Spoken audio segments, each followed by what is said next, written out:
महाराष्ट्र राज्य के नांदेड़ ग्राम के निकट रायपुर इलाके में आज भी खून की प्यासी डायनों का बसेरा है। स्थानीय लोगों का मानना है कि यहाँ रात में गुजरने वाले लोगों को डायन पहले तो अपने वश में करती लेती है और बाद में उस इंसान का खून पीकर स्वयं को अमर करती है।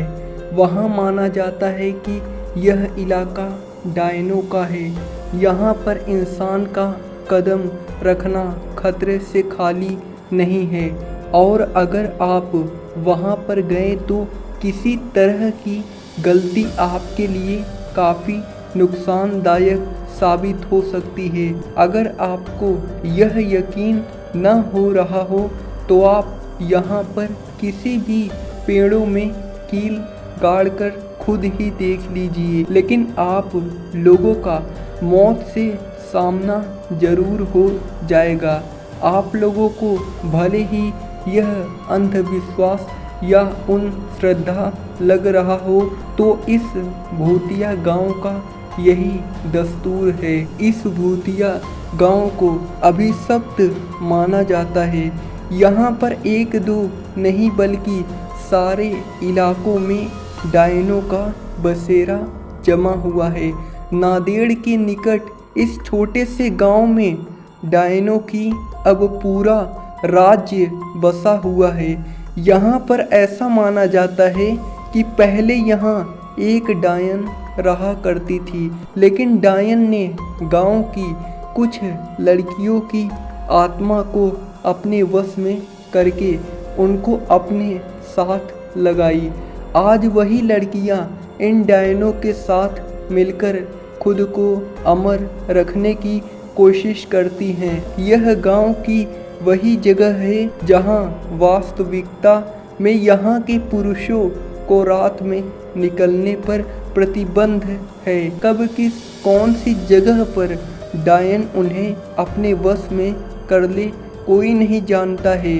अभी तक यहाँ पर कुल 42 ऐसे मामले आ चुके हैं जिसमें से पुरुष लापता हो गए, लेकिन उनका अभी तक कोई अता पता नहीं चला है। यही माना जाता है कि डायन उन पुरुषों को मार दिया होगा। रायपुर में पेड़ों को काटने पर भी प्रतिबंध लगाई गई है। यहाँ पेड़ों के ऊपर डायनों के रहने की बात बताई जाती है। एक बार एक पेड़ काटने पर गांव के एक मनुष्य की मौत हो गई थी।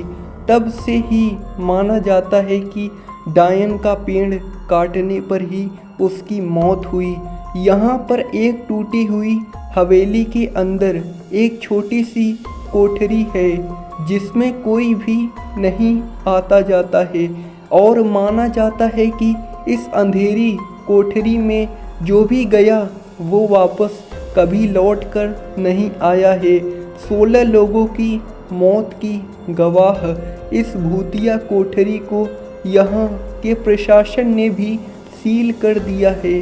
डायनों को अपने वश में करने के लिए यहाँ पर कई तांत्रिकों ने अपनी पूरी शक्ति लगा दी, लेकिन इस बीच 5-6 तांत्रिकों को भी मौत हो गई, जिसके बाद तांत्रिक भी यहाँ की डायनों को अपने वश में करने से घबराने लगे।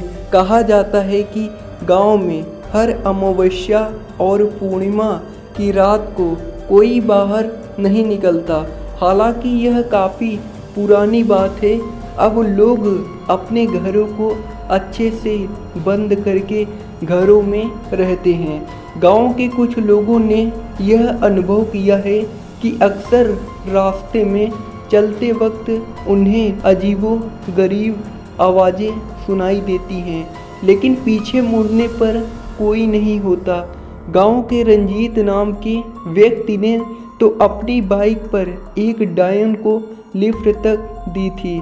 काफ़ी लंबा रास्ता तय करने के बाद उसे एहसास हुआ कि उसके पीछे कोई बैठा हुआ है, पर उसने जब पीछे मुड़कर देखा तो कोई नहीं था। रायपुर के लोगों का मानना है कि यहाँ कई साल पहले एक खूबसूरत महिला के साथ गांव के कुछ लोगों ने बलात्कार किया था। उसे बंदी बनाकर रख लिया और बाद में उस महिला की बेरहमी से हत्या कर दी। इसके बाद वही डायन बनकर यहाँ अपना बदला पूरा करती है।